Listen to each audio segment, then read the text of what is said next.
अंतिम सत्र है सरकार का, क्या उम्मीदें हैं?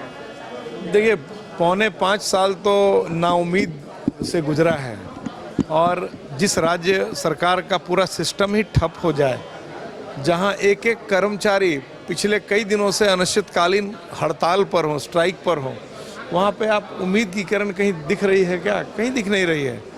पूरा का सरकार का जो सिस्टम है वो भ्रष्टाचार से बजबजाया हुआ है।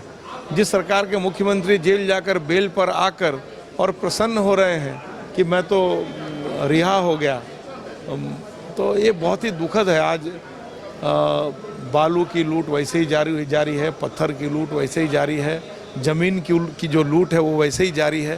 तो कहीं भी कुछ दिख नहीं रहा है आशा का किरण। भारतीय जनता पार्टी के विधायक आगामी सोमवार से, आज तो कॉन्डोलेंस था, तो सोमवार से हम लोग पूरे गंभीरता से इन सारे विषयों को सदन में उठाने का काम करेंगे ताकि सरकार इसका जवाब दे। अच्छा, आप लोग जो आरोप लगा रहे हैं कि बाहरियों को नौकरी दी है ये सरकार, सत्ता पक्ष के विधायकों का कहना है कि जब आप लोगों की सरकार थी तो आप लोग गाजियाबाद से बुला बुला कर लोगों को यहाँ पर देखिए 1932 लागू हो नहीं सकता, पहले किसने कहा था? हेमंत सोरेन जी ने कहा था, मुख्यमंत्री रहते, इसी सदन में कहा था, और बाद में आके फिर कहा कि 1932 लागू करूंगा। तो हमारा मानना इतना ही है कि झारखंड की जनता को धोखा क्यों दे रहे हैं। अगर आपको रघुवर दास जी के 1985 के कट ऑफ को ही मानना था तो पौने 5 साल तक राज्य के नौजवानों को आग में झोंकने का काम क्यों किया? ये राज्य के नौजवानों को जानने का अधिकार है कि नहीं? बात सिर्फ इतनी है कि ये सरकार जो हेमंत सोरेन जी हैं तो धोखे की गारंटी है। हर क्षेत्र में, चाहे नौजवान हो, महिला हो, बुजुर्ग हो, बेरोजगार हो, सबको सिर्फ धोखा मिला, धोखा के अलावा कुछ नहीं मिला। बांग्लादेशी घुसपैठियों का मुद्दा जो उठा रहे हैं, सत्ता पक्ष के विधायकों का कहना है कि बॉर्डर की जो सुरक्षा होती है वो केंद्र सरकार के अधीन आती है, तो आप लोगों को पहल करनी चाहिए ना कि राज्य। देखिए, मैं समझता हूँ कि जो बांग्लादेशी घुसपैठिया का विषय है, ये इसमें किसी तरह की राजनीति नहीं होनी चाहिए।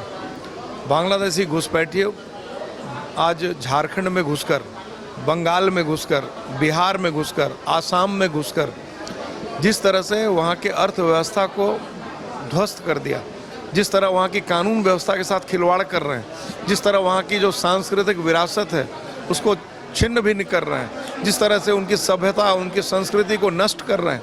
आज हमारी जो आदिवासी बहन बेटियाँ हैं उनके साथ वो ब्याह करते हैं, लव जिहाद करते हैं, और ब्याह करके फिर वो लैंड जिहाद करते हैं। शादी कर लिया, उनके नाम से एकड़ 2 एकड़ नहीं 100 एकड़ ज़मीन खरीद रहे हैं।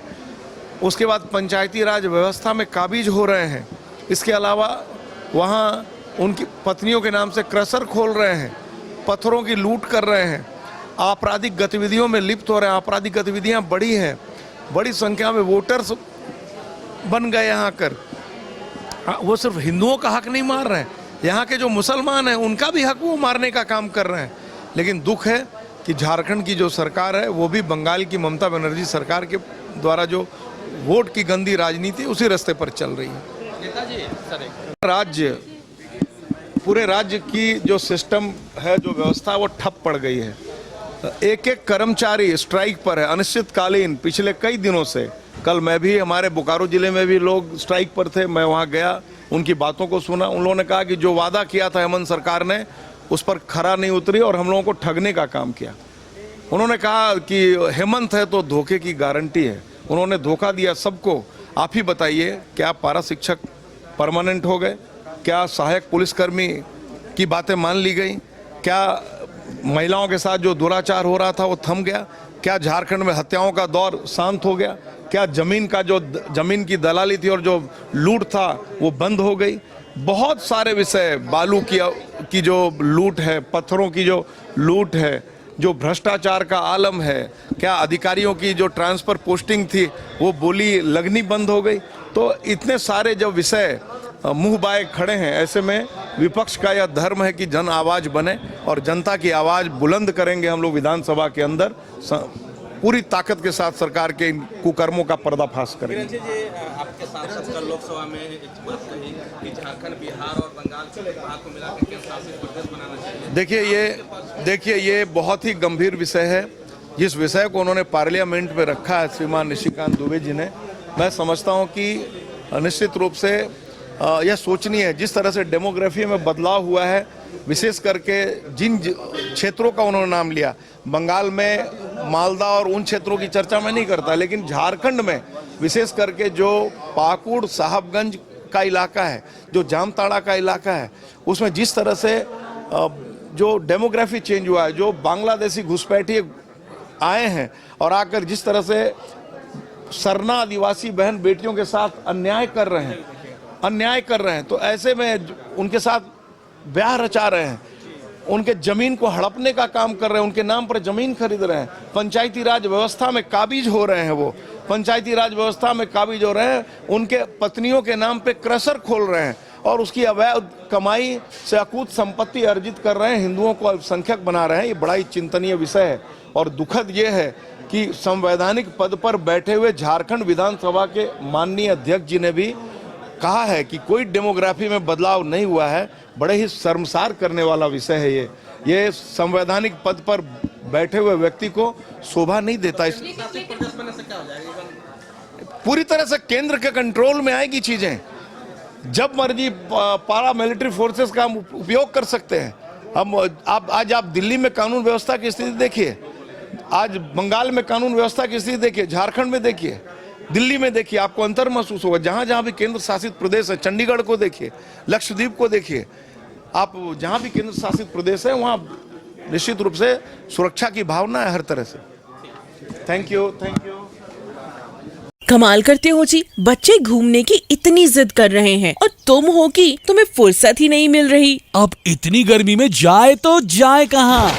इस गर्मी में मस्ती और फन का आ गया है परफेक्ट डेस्टिनेशन, वाइल्ड वादी, जहाँ है water park, bird park, flower park, trampoline park, amusement park, 250 feet लंबा, जिप लाइन और क्रिकेट स्टिमुलेशन का खूबसूरत नजारा। वाइल्ड वादी, 10 माइल चौक, रांची। वाइल्ड वादी यानी अनलिमिटेड फन और अनलिमिटेड मस्ती। एमिटी यूनिवर्सिटी का पटना और रांची कैंपस पिछले कई सालों से लगातार शिक्षा के क्षेत्र में अनमैच्ड एक्सीलेंस प्रदान कर रही है। यूनिवर्सिटी रिसर्च और इनोवेशन और के कल्चर को बढ़ावा देती है और यही कारण है कि यहाँ के शिक्षकों और छात्रों ने मिलकर अब तक 1000 से ज्यादा रिसर्च पेपर और 100 से ज्यादा पेटेंट फाइल किए हैं। 26 से अधिक पेटेंट पब्लिश्ड हुए हैं और 3 पेटेंट ग्रांट भी हो चुके हैं। और यही नहीं, यहाँ के फैकल्टीज और स्टूडेंट 100 से अधिक किताबें पब्लिश भी कर चुके हैं। यूनिवर्सिटी के दोनों ही कैंपस में स्टूडेंट्स को कॉर्पोरेट प्लेसमेंट प्रोसेस को क्रैक करने के लिए ट्रेनिंग दी जाती है और इसलिए एमिटी यूनिवर्सिटी अपनी स्थापना से ही देश विदेश के कई जानी मानी मल्टीनेशनल कंपनीज जैसे अमेजॉन, एक्सेंचर, जेपी मॉर्गन और GPT, TCS, Wipro, ITC, federal bank, Hindustan Unilever जैसे 180 रेप्यूटेड कंपनीज के लिए रिक्रूटमेंट की प्रेफर्ड चॉइस बन गया है। यही वजह है कि आयुष कुमार को जेपीटी कंपनी लिमिटेड में 24 लाख, जान निशार अख्तर को अमेजॉन से 30 लाख और देव नरूला को ह्यूमन होल्डिंग कंपनी लिमिटेड से 44,50,000 का पैकेज मिला है। वहीं सुमन गुप्ता को पालो ऑल्टो में मिले 47 लाख के हाईएस्ट पैकेजेस से यूनिवर्सिटी ने बिहार और झारखंड में एक नया रिकॉर्ड कायम किया है।